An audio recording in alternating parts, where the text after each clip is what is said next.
Welcome to livzenastrology. My name is Ella Ivy. I am the host and creator of livzenastrology. And I am so grateful. And sorry, guys, I was a little distracted trying to get this on on Instagram. It says you are live. Okay. There we go. We'll see. And so it is. And so it is. And so it is. Oh, there it is. Go live. Okay. Thank you. This is the first time I've actually been able to go on Instagram Live, so this is another first for me. Thank you, Roots, for initiating this, bringing your fire. And for those of you that don't already know my guest, I am so honored and so pleased to have Roots in Flux as the guest of livzenastrology today.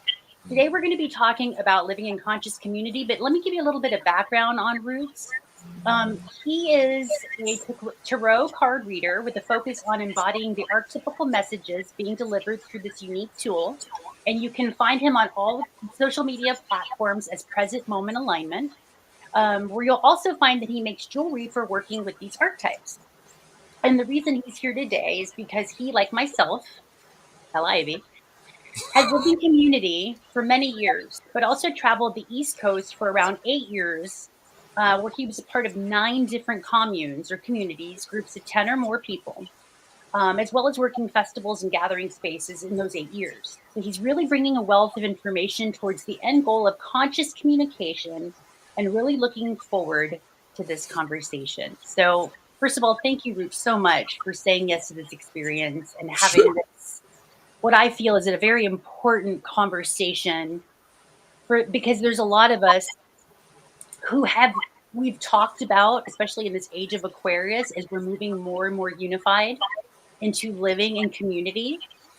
And I feel like a lot of us have this vision of what it is to be in community.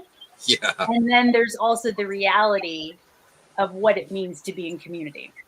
So right. I kind of wanted to, and also anybody that's here live, please feel free to add in the chat your experience if you also have lived in conscious community and your experiences. And I'm just going to go ahead and give you the floor right now, Roots. First of all, I find it interesting that you've lived in 9 different communities over the course of 8 years. That to me is incredible.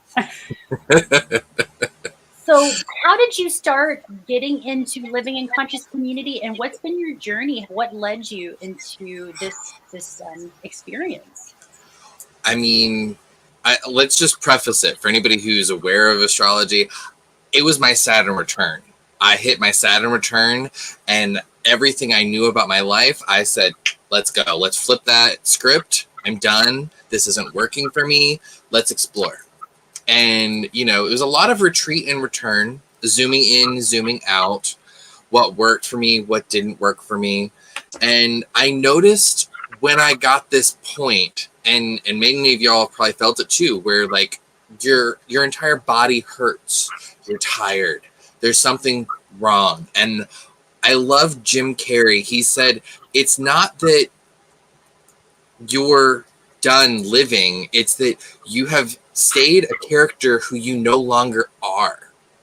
And that's like, I mean, talk about the big S note. I mean, starting off on a right page, right? It was like I felt like I was letting an old self die.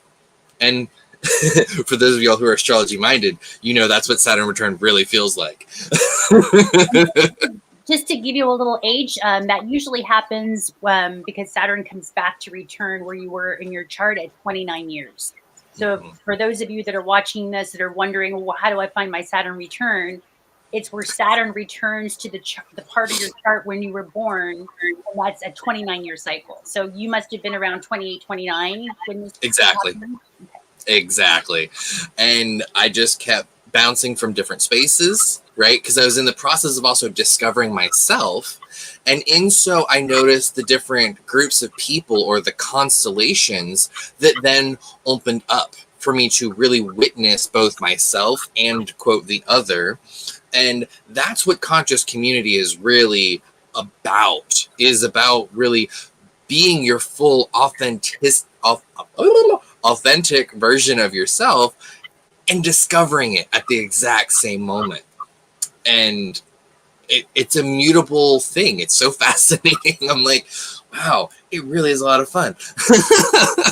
Well, I would say, I mean, for 9 different communities and having traveled as much as you have with, festivals, and then doing obviously being very connected, using your divination tools of tarot and connecting to source, which now before this conversation, kind of pre-interview, you talked about you're really getting into the Bible, which I find so fascinating and so just Yeah, the reverence for all texts, right? I mean, because right.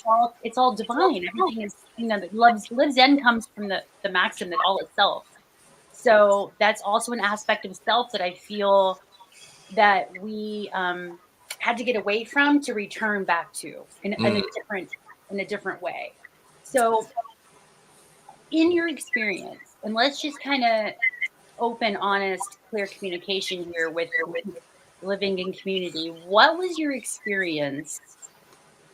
And let's go with the first community and how you were drawn to that. And then how did that progress to the multiple communities that you lived in?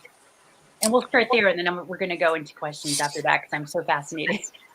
Okay, so I think almost the most important part is actually the journey to how I even got to my first community, right? Is I had that huge moment, the 28 moment. I packed up a friend's car. I was like, I'm going off. I had 4 bags. I went, and I just kept going, journeying to different places. We drove in 26 hours with a woman named Sun. We drove from Jacksonville, Florida, all the way up to New York City. And there I actually landed with an amazing astrologer. I can't even remember his name because honestly, he went kind of off the deep end. But from there, it was then I started to connect with more people because it's New York City. Like, frankly, if you don't know where you're going, the best place to be is in the Big Apple because you can then start to focus your mind. And I was like, I need community. And then I ran into these people and I was just like inspired by their being. And we connected. We talked for like 3 hours in the middle of a random park in New York City, which is definitely something that can happen there. And then from there, I went to another gathering and another gathering. And then I wound up, they reached out to me and was like, hey, there's this new gathering that's happening. Do you want to come to it? And this was a very special, intentional gathering space. It was held for like a week-long experience where there was a play. We were participating, practicing being a part and being a role in the community, in the aspect, the tapestry of playing God was the role that I ended up coming into playing as. And this is also where I got the name Influx. I walked up to an altar of Akate, which is, for those of y'all who don't know, is the original primal magic goddess. She is, before there was, she was one of the was that was before there was. I know that's a tongue twister, but you did good, kid. Okay, thanks. Yeah, walked up to an altar of her while I'm going through this full transcendental, I don't understand what I'm being. And then I walked in and somebody asked me what my name was. And I'm like, well, it's kind of in flux right now. And he was like, well, greetings. My name's Paradox. And you're right where you need to be. And I was like, first of all, did you name me? And first of all. But this started off an, I think, 9-day experience of being with a group called Radical Fairies. And in the Radical Fairy camp, we started every day with a heart circle. And this is how I'm first going to talk about my intentional experience of being with community. Because in there, each day, multiple times a day, we would gather in a heart circle and we would talk. We would say, this is my name, these are my pronouns, and this is what I have to say that I'm doing today, or that I'm going to be a part of, or that I'd like to create, so on and so forth. And we did that every single day, 3 times a day. We gathered in community, we gathered in food, prayer, multiple times a day. And that was my very first experience. And then we played a play and practiced the play. And then we presented the play where over 300 people came to this land in the middle of Vermont. Wow. And the magic that happened on that land, absolutely palpable. And I should also just have to throw this out there, is the day before the play, it was my birthday. Ah. And just so much magic happened on that day that I couldn't even try to encompass it in a whole day, let alone in a podcast right now. Maybe another day. So in that experience, because it does sound magical and mystical, and especially with the name, right?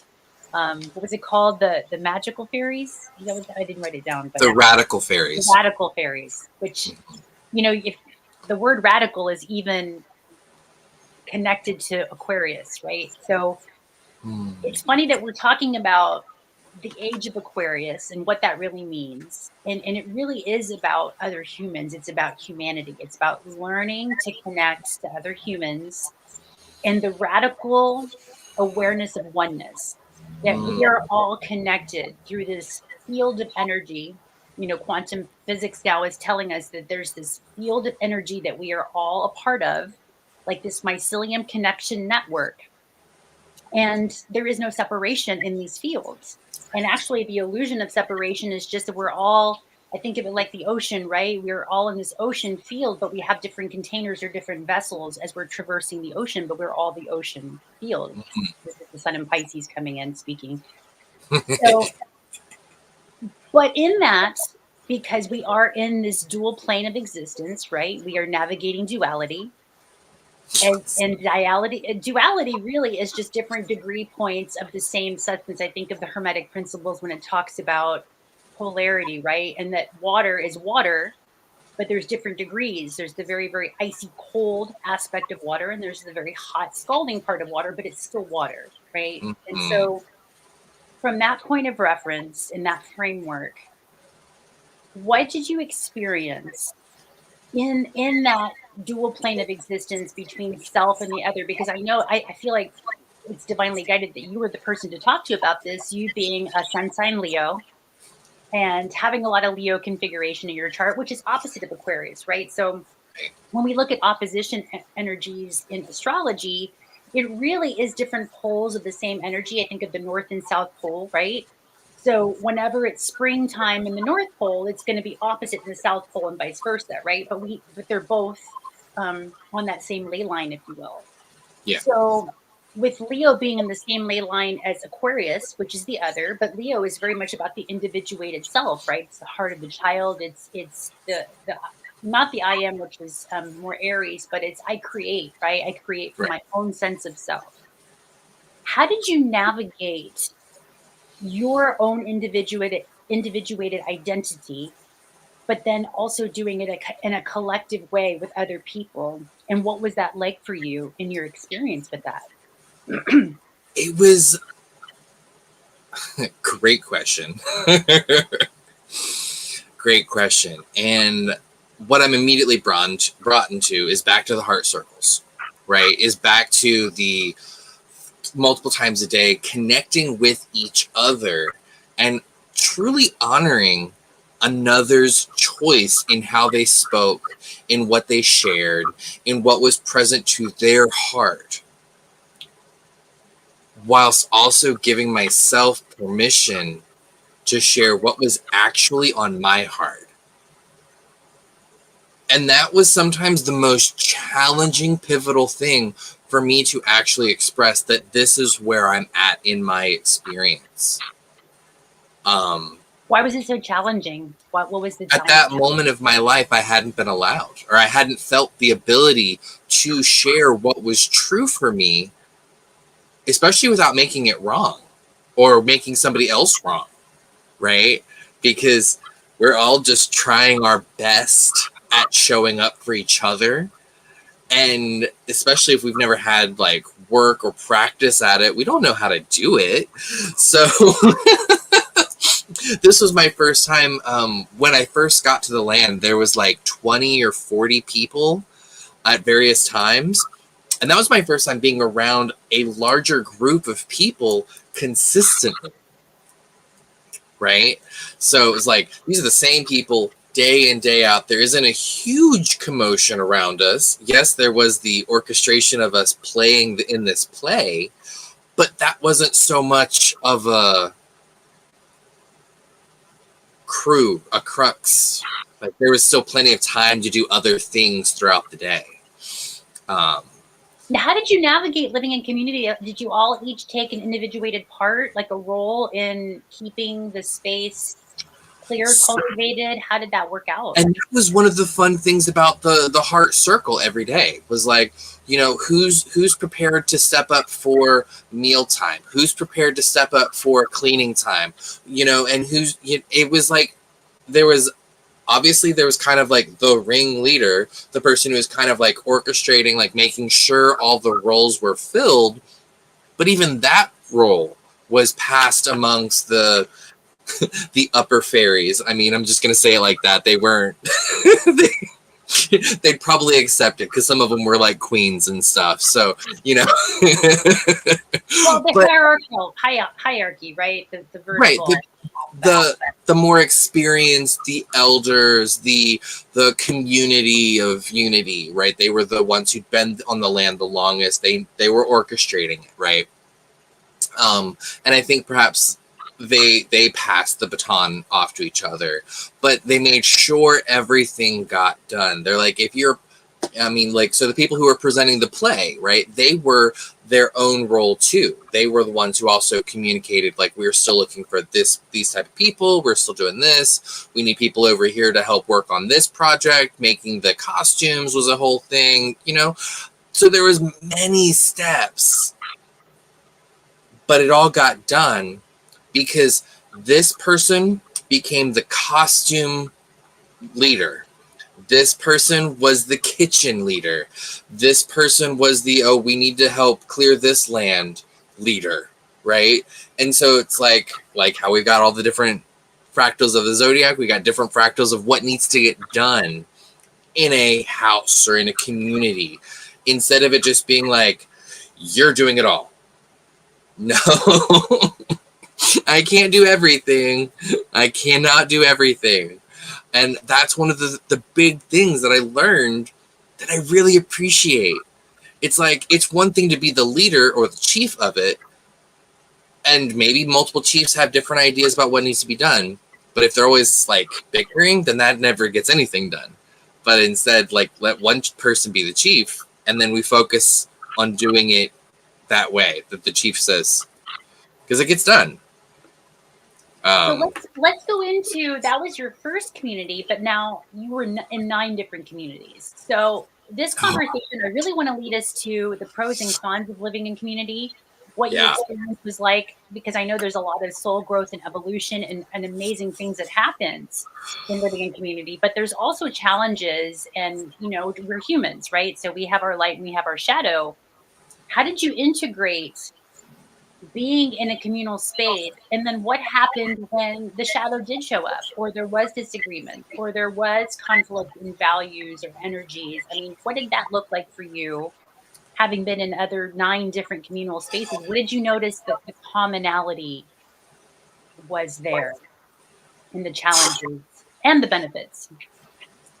Wow, surmise it all. The biggest conflict that I saw was there was often too many chiefs trying to stir the same pot. There were too many people trying to cook giant meals at the same time that didn't want to talk to each other about when they were going to do it. There was too many people trying to, like, this is how we're going to do the garden. There was or there was nobody who wanted to clean. And, I like a clean space. I clean spaces. I don't mind cleaning. I mind messiness.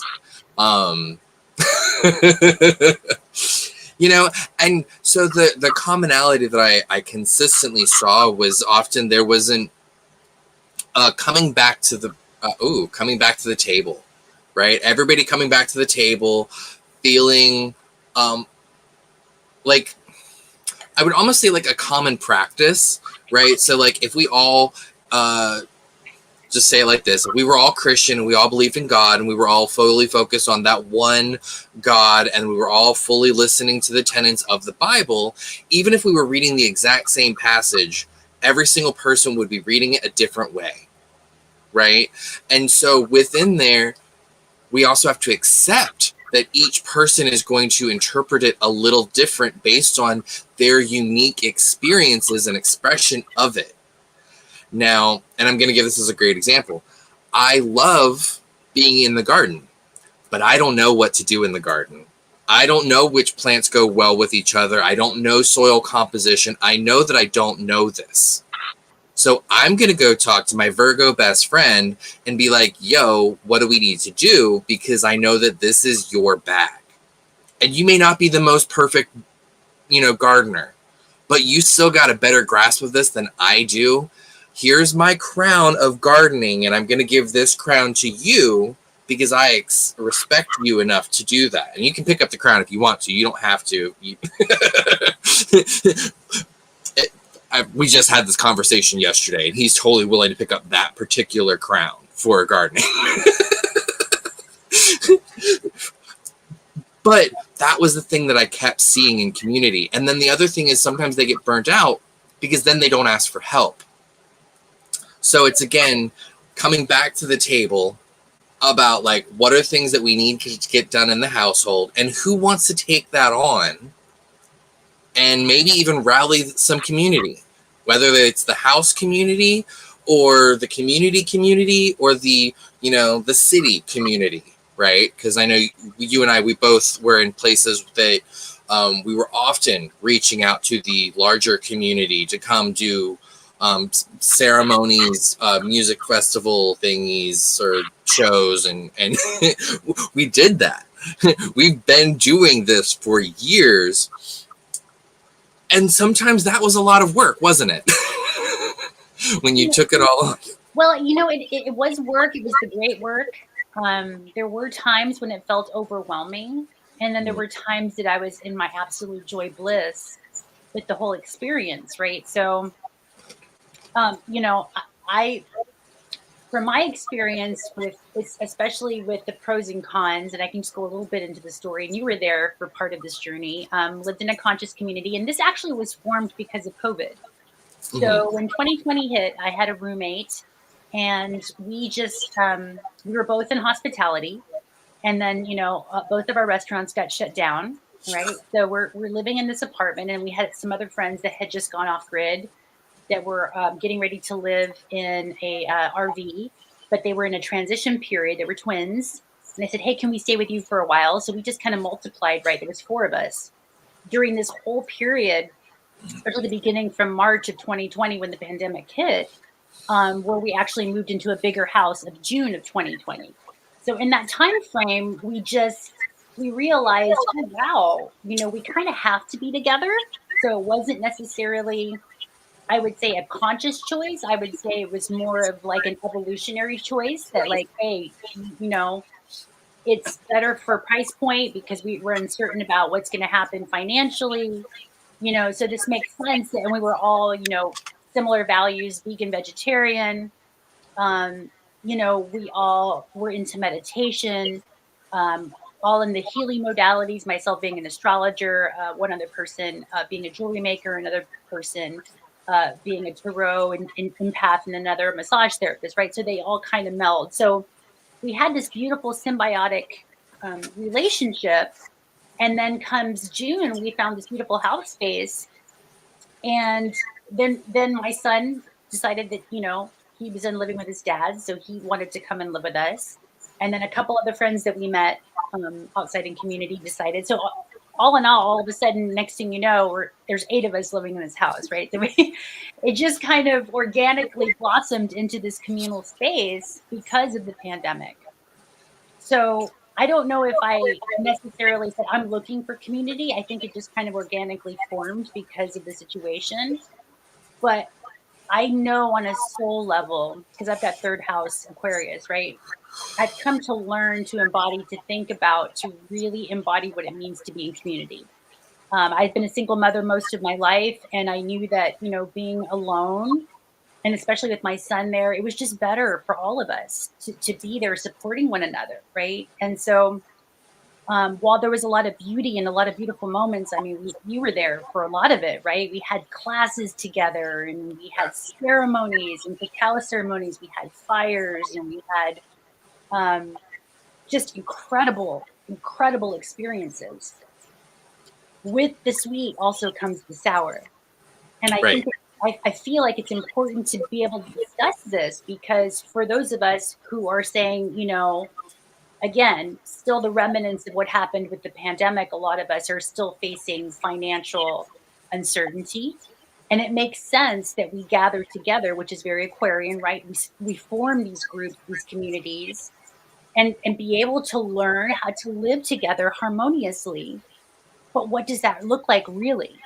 And is it based on certain value systems? Like you said, if we're all Christian, right? Is it a spiritual connection that we're all based on the values? Is that we all want to be clean? I mean, what are the values that we have to embody to connect with? That's the first part of the question. And then the second is how do you navigate when there are differences? Because for me, in my experience, it's not a matter of if there's going to be disagreement. It's when there's going to be a disagreement. Mm, How do we handle it? And I know that there's been um, tools such as, compassionate communication courses and things of that nature that people are learning to step into. And like, it's almost like a muscle. You have to build it, right? right. So what was your experience like with navigating that aspect? My favorite tool that I learned was the nonviolent communication, which basically, for those of y'all who don't know, it's I experience this when this occurs versus you are bad and wrong because you did this.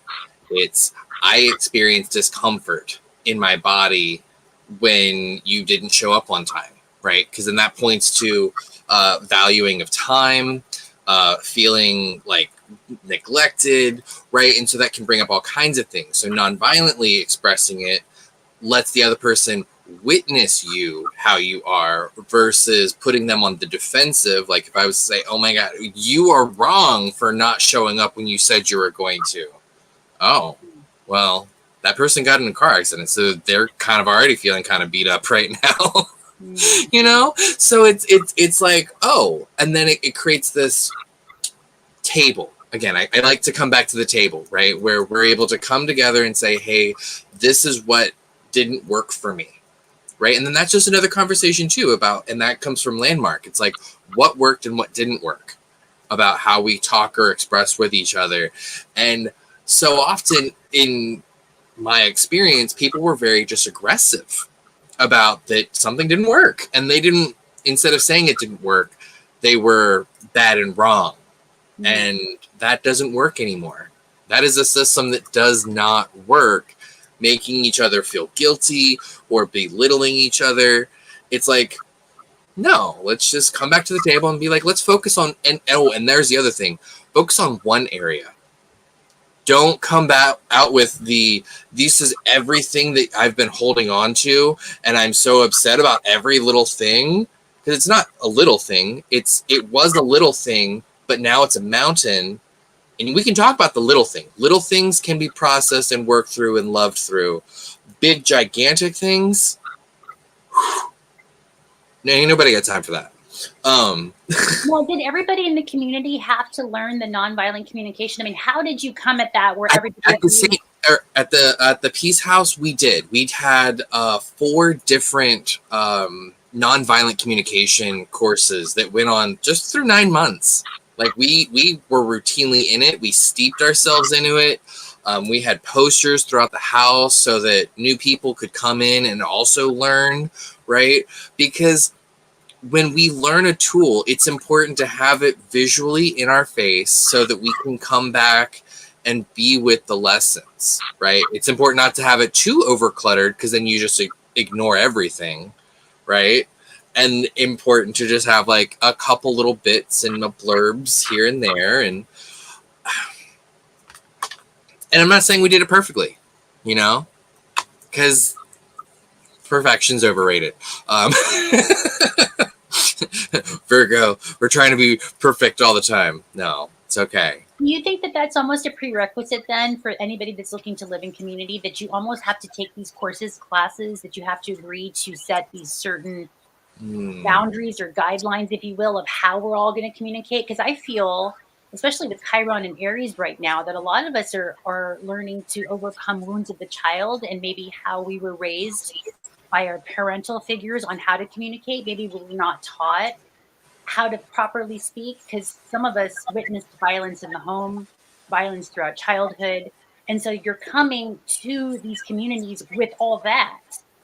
And it's almost like you have to relearn how to speak to one another. And this is like the perfect arena, if you will, to practice that as we are stepping into, Chiron in Aries, which is the wound, but also North Node in Aries, which is what we've come to learn, right? So I would just invite the concept, and just from my own experience, that it's almost a necessary requirement if you're going to be choosing to live in a conscious community, meaning people who practice consciousness, right, in their own individuated way. But how do you meet in the middle, knowing you have wounds, knowing that you have ways that you've communicated that maybe were not the highest and best or came from a pain body? What do you recommend how to navigate that aspect? And what are your thoughts on that? Such good thoughts, right?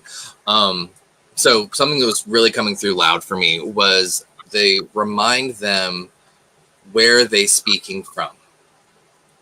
Where are we speaking from? Are we speaking from love, or are we speaking from our pain body? And whilst we're in the midst of it, of our pain, we may not consciously recognize that we are speaking from our pain body. But then, as the conscious community, it is then the conscious community. Can the conscious community hold space for your pain body? Are they willing to, or do they have a firm boundary about that? And then that's another conversation about, like, hey, like, this is your second, third, you're definitely processing this big thing. Are you seeking true help within that? Or are you kind of putting that pain body on the community to hold space for? Right? Oh, it's so juicy. I was like, ooh. Well, and that gets sticky too, because how many times do you show up in that way where you maybe haven't learned the lesson, where there needs to be a shift in saying, hey, we're going this way as a community, and perhaps because of experience, we're seeing you're not going that way. When do you end the ties that bind there, and how do you do that? Because that's also a delicate dance as we're learning to hold each other. But also there's got to be enough is enough, right? Where you're seeing that maybe that person has maybe there's addiction going on, there's other things, but it's a very delicate dance of healing and then practicing and then being. And it's never an easy dance, right? So there's no one solution for it all, right? I mean, we had interview processes within the house. We had and that also, the interview process gets to highlight the community that's already there. Like, who actually cares about who's in the community, right? What was the criteria that you used in the interview process? I think it was like 15 questions that we had asked. And I can't remember the exact questions now, but some of it was like, typical interview questions of like, when was last time you got into a conflict with somebody and how did you resolve it? And, stuff of that nature. And I can't remember the rest because it would be really great if I did. What were you looking for how did you base those questions? What was the common value system as the community that agreed? Like, what was the filtration system of, we said it filters, right? It's like we're filtering water. How did you filter who was going to be coming in the fold? What was the value system there? I remember I didn't end up liking the results, so I don't want to give it because I didn't like the results of what ended up happening. But I remember some of the questions were like, cleanliness, how, but sometimes those things can be like, oh yeah, I'm going to put on the front of that this is what it is versus what's the true. And then that's where there's this other stipulation of like, maybe the grace period of being in community, especially for an established community. The Peace House had been there for 4 or 5 years. And by the time it broke off because there's one person in there who really just shattered it, apparently. And I don't know the ins and outs of it. But that was something that was just aired to me like a few days ago, and I haven't further followed up with it to get the more details about it. But I wonder if the firmament, if the core community is strong, like, how do we then, like, these are our ideals and our goals. And I think that was something that is super important for any community. It's like, what are our values, right? If our important value is to speak from love, right? Okay, then is that loving? Is that kind? Right? Those are 2 big things to anchor in. I always love the cleanliness is next to godliness, right? And God is good, orderly direction.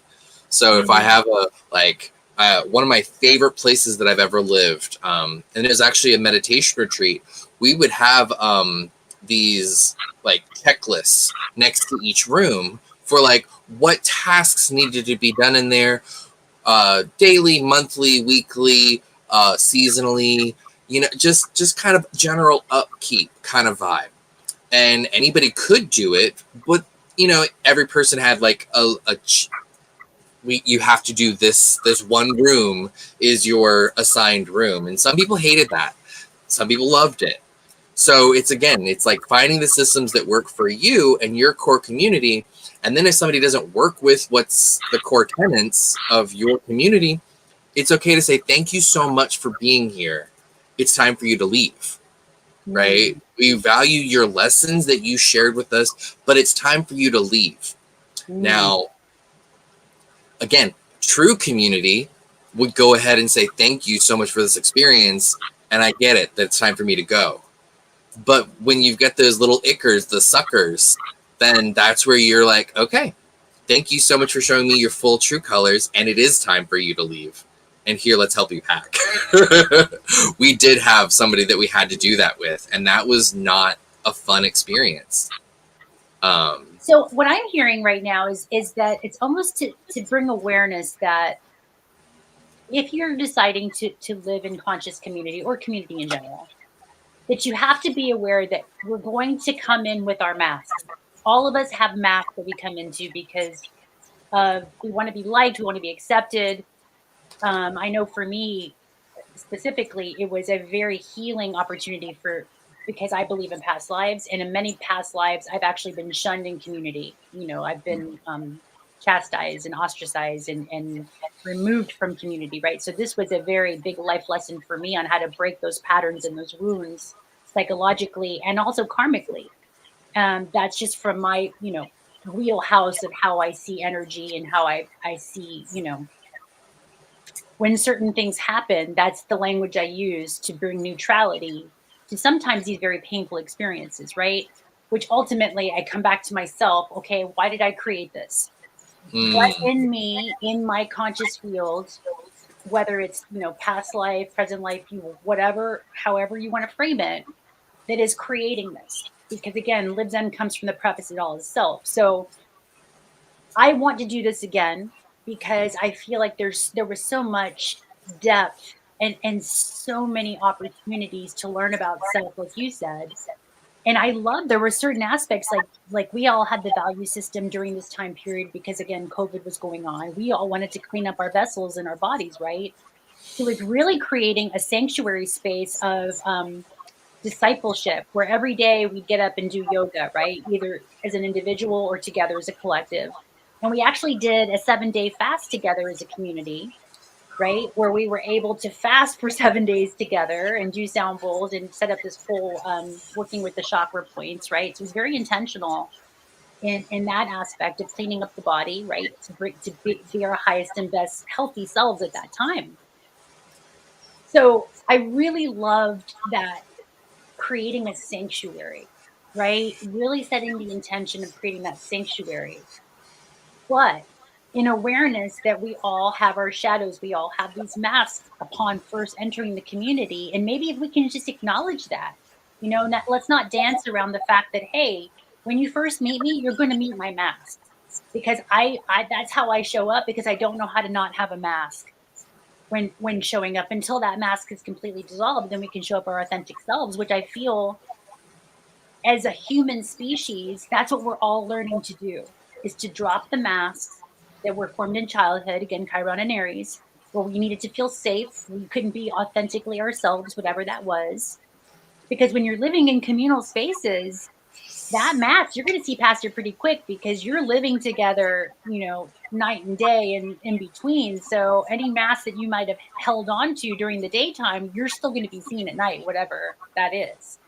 So I feel like just bringing awareness to that is something important that I don't know if that's really talked about when Hmm. talking about forming communities. It's like, it's not if you're going to meet your shadow, it's when. What's the time frame of, like you said, maybe almost I like how you said a grace period, if you will. You know, I like to work with the 369 codes of, Yes. you know, maybe after 3 months we'll evaluate, after 6 months we'll evaluate, after nine, you know, and see if we're still in the same field, if we're still, you know, navigating this together. And I want to Hmm. take a moment here, because there are some comments here. Laura is talking, everything is divine to those who are attracted. Do we have a purpose for all of us to be able to see it, whether it's karma or healing? And then unconsciousness thinks it's somehow someone else, but it is within us that's showing up. Yes, Hmm. which is also very Aquarian too, right? Because we're basically looking at ourselves through the others, and those aspects of selves through the others, which is something, if you're not prepared to look at, can be a very challenging thing in and of itself. So, what are your thoughts on that, as far as, because again, we're calling in community, but what can we do different this time, having learned from those experiences? How would you do it now?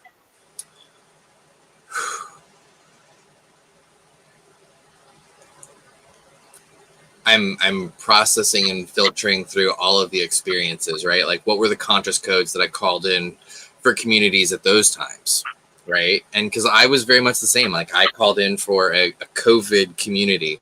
I was like, I didn't intend to do it, but here we are.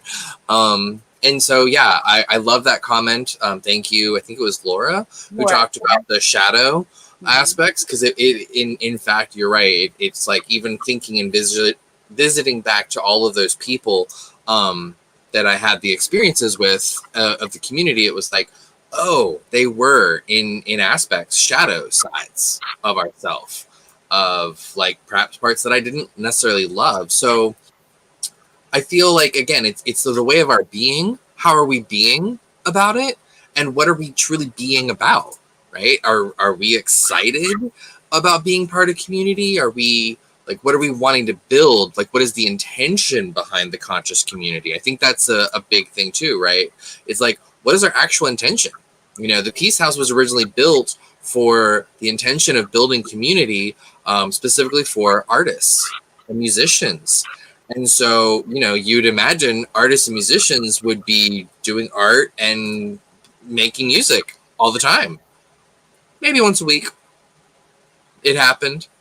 And much like, you know, your conscious community was more focused on, you had various time periods of things, but like, you know, the chakra series, I remember a beautiful experience of darkness, that one of or two of your members were a part of. I was like, what, y'all are doing what? Yeah. Yeah. That's cool.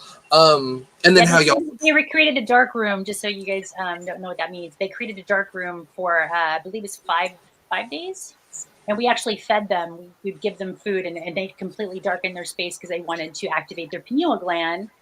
And so it was a beautiful space for that. That again, we were given the time, the space, the financial support, because all of us had been in the hospitality industry, so we were receiving uh, unemployment. So it was actually a very beautiful, you know, opportunity for us to grow and Mhm. and use these unique tools, like the dark room experience, like fasting. We had all also invested, each of us, one of the members bought sound bowls, right? So we had sound bowls, we had tons of books, that we would constantly reinvest in. We had, Berkey filtered water that we would drink it out of. We had yoga mats and created. We actually did yoga every week. We had this beautiful soul tribe sister, Alicia, who would come and do yoga for free, right? Because she just wanted to be in community, right? So there was so many beautiful aspects to that experience, but ultimately it ended, right? It ended in a way that was very abrupt, but I also felt like it needed to be. The sunship lasted up. Well, hindsight's 2020, right? And I saw my part in it and the role I played in that abrupt, ending, which it really needed to end in that way because there was just so much that we had really outgrown. We had just kind of, it's like the garden had just, blossomed into this. It's almost like we needed more space to Right. continue on our process. So I really honor the whole journey of it. And like I said, I'm looking to experience that again, but the next octave, right? The next higher level, having learned so many great tools and arts of compromise, learning more about myself and what I can bring to the community. So moving forward, I guess a couple of questions is, would you live in community again? And this time, what would you do different? Mm. Yes, I would absolutely. Laura said that she's lived in a Buddhist center for 5 years. Talk about an intense community and being mindful. Indeed, I also lived at the Vipassana meditation retreat. It's only a 2-week experience, but I've done that like 3 times. So I consider that as like one of the community check boxes that I've lived in because it's like 60 people that you're living with. But 5 years, wow. And a lot of my favorite lessons, honestly, come from having lived at the Vipassana meditation retreat, because they create a space for us to come together intentionally, doing a practice, and in that practice of discovering and refining ourselves, purifying ourselves. So I'm present with, when I move back into community, my focus will be creating the space for practice of refining self and and consistently building a calendar of not just myself speaking, because as much as I'm in Leo with Leo rising and Leo and Mercury, I can talk for days, best believe. But I also found that my favorite is actually shining the spotlight on other beautiful, potent teachers and their modalities and bringing that to the table and bringing that to the classroom, or the community, right? And holding space for that refinement process. But what I also notice is, like, for some people it can be overwhelming and they don't want that. And so I think that's where I really want my next community to be more intentionally focused in that way of, like, if whatever it is that you're doing, if you're a woodworker, I still want you to have woodworking classes and to still be refining what you're doing and bringing more people in, right? Because the student becomes more humble by teaching, right? And so, like, that refinement process of teacher, student, I feel is so vital to our process of consciously living, right? Sharing our tools, especially many of the things that I've had have been freely given. And so when things are freely given, they must be freely given further too. Like, I can't count how many decks of tarot cards I've been given because people are like, oh my God, you're a tarot card reader, you must need more decks. I'm like, absolutely. I've never seen this deck. I'm so excited to play with it. Thank you so much. And I really receive it. And then when I'm like, okay, this deck has been sitting on my shelf for a while, it needs to find its new home.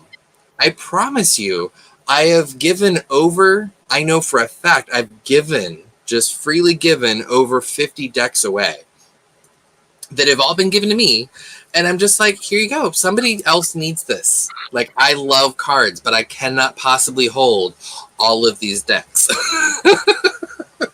So what I'm hearing is from you is that moving forward, as you're choosing a community, it's very important to know what your vision is, to know what your Yes. why is.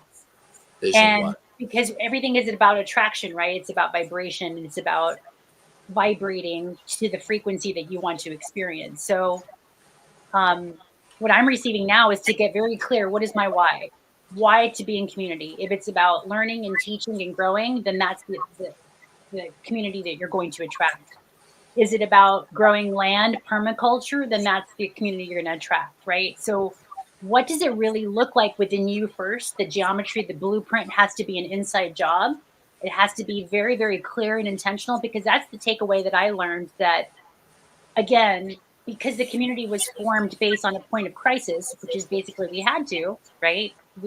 We chose to, because of the COVID experience, we chose to merge together for financial support, and because we had the same value system in our eating styles, and we also have the same value systems on wanting to learn to better to take care of the body and connect to our spiritual practices, right? So moving forward, I know that the community that I want to, that I not want to, that I am attracting is going to be based on certain foundational principles, such as, like you said, learning to be the best and highest version of ourselves, and really committing to a spiritual practice, really committing to being a community that is doing the work to cultivate that ultra sensory metaphysical metaphysician aspect of self, and then share what you're learning with the other community members, whether it's astrology, whether it's, proper eating, nutrition, moving the body, health practices, whatever that is, that we all show up for each other in our own modalities, and then with consistency, right? And with certain boundaries, with certain community guidelines, that, okay, this is going to be cleaning day. I can only speak again from the sunship, that every week we meet once a week, and we talk about, okay, what needs to be done, because it was a wellness center too. So a lot of, we created events to generate income to pay for the place itself, right? So again, just getting very clear on, what do you want? What do you want to experience? What are you willing to embody? What sacrifices are you willing to make? Because to live in community means there has to be some sort of sacrifice. What does that sacrifice look like to you? And what are you willing to compromise? What are you willing to learn? These are just some of the things that are coming in for me. And I know I kind of want to stick for us to stay within the hour, but um, what do you feel right now, anybody that right now that's watching this, that says, I've never lived in community before, but I'm really looking to live in community. It's been in my imagination station. We're in the age of Aquarius. I want to maybe save some money. I want to learn from the other. What would you recommend? What would be your advice to anybody looking that wants to explore living in community?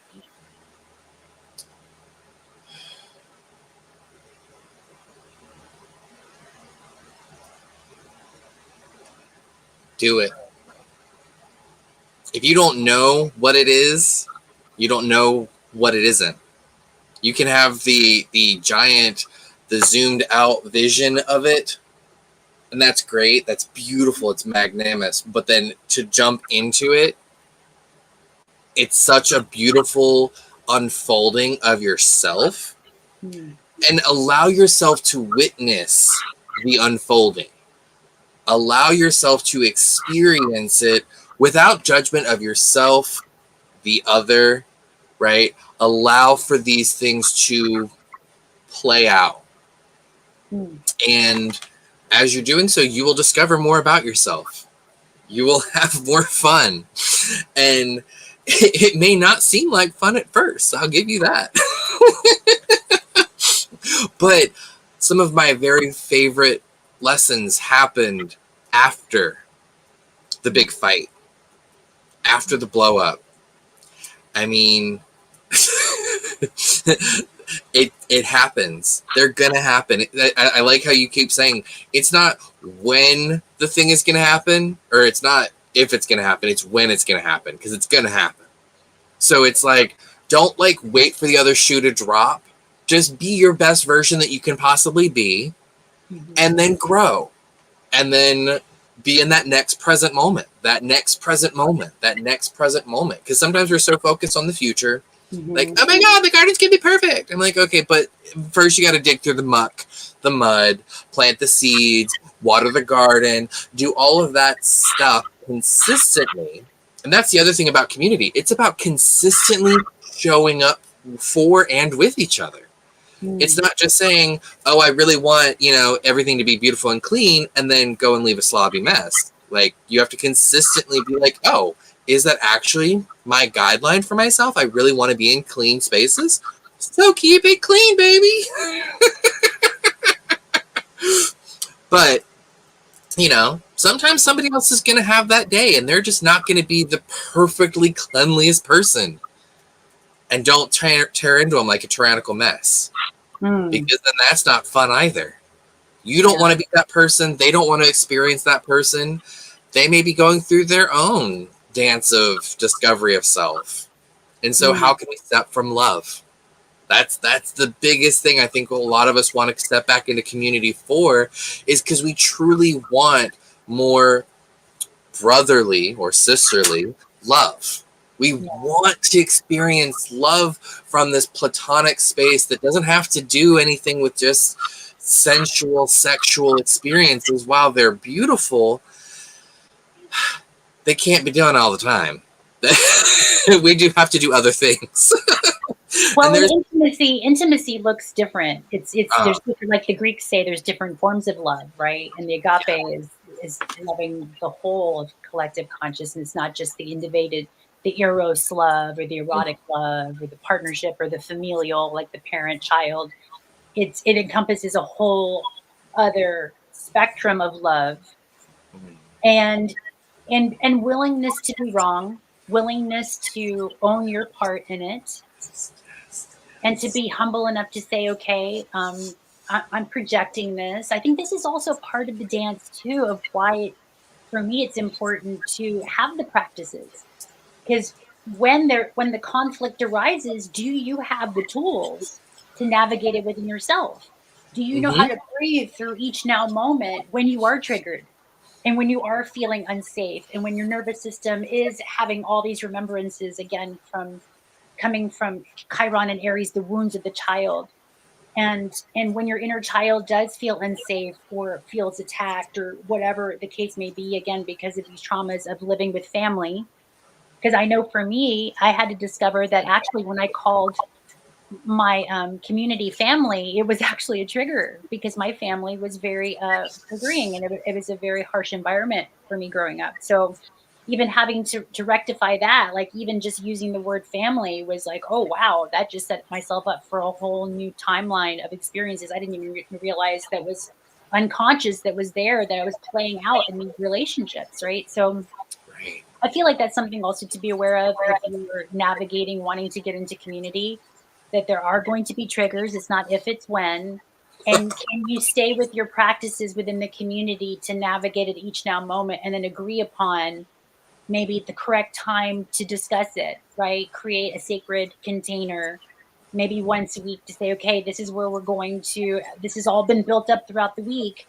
Now, through clear, compassionate communication, we're going to learn how to speak in a way that's from our hearts, that still gets our voices heard, because we all need to be heard, and to navigate it through a very, I keep saying conscious, but an aware space, that we have awareness that these are our wounds, and we can see the other's wounds, learning to it, and then this is the medicine too, right? Because in the wound is also it's like a very allopathic frequency, that in the wound is the medicine.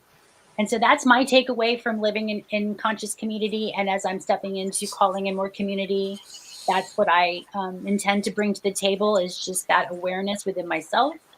And hopefully, as we're expanding into this age of Aquarius, that we're aware that we all are divinely human. We are all divinely imperfect, which even in the word imperfect is I'm perfect. So stepping out of that perfectionistic need, which we talked about this before too, is a very insidious energy, is perfectionism, judgment. All this is being repaired right now as we choose to live in a communal living space. That's the medicine, and also the arena that you just have to be mindful you're stepping into. So that's my takeaway. Is there anything that you would like to leave us with? Any words of wisdom besides just do it? Anything that you're going to intend with your community?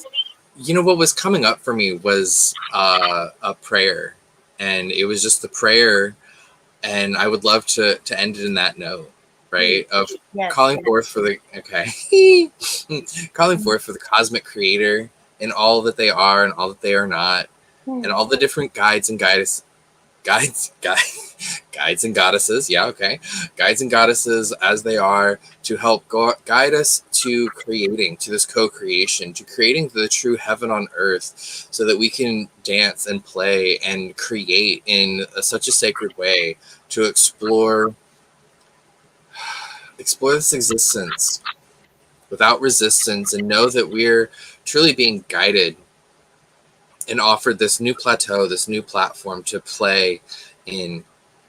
And for all of those who are seeking to up level, to give themselves the permission slip to go and do the thing. Do the thing that makes your heart shine, and don't hold yourself back, and so that they can feel the strength to come out and play, because it's a new dawn, and it's a new day, and it's a new era and a new epoch. And we can focus on all the things that are going wrong, but instead let us focus on the things that are going right, and keep seeing more and more light coming through these dark wounds, so that we may truly be loved and supported in all these different ways. And God's, goddesses, divine spirit, holy creator, thank you. Thank you for this gift, to even be able to have this conscious conversation today. 2 days after we thought about it, it's here, it's happening. And knowing and witnessing and honoring all of the synchronicities that keep showing up into our life every single day, knowing that we are being guided, orchestrated, and loved. Thank you. Thank you. Thank you for your words, and for your intention and your love and your heart. And thank you, everybody watching in this now time moment, whenever you choose to, this energy, this conversation comes into your field. And just know that you're not alone, that there is a dance, the conscious co-creation. And it's, even when you stumble, you make it part of the dance. And so here's to keep dancing on and playing and being that heart of the child. And I thank you so much for taking the time today, Roots, to be on this platform and to share your energy. And I'm actually looking forward to many more conversations with you as we are navigating these realms together, because there's so much that I know that you want to share, and that our throat chakras are opening up, and it's expansion time, right? It's time to expand our light. And I'm just grateful that you took this time with me today to share your energy and your light. And thank you, everybody watching. So much love, so much gratitude. So these next few moments. Bye, everybody. Thank you for being.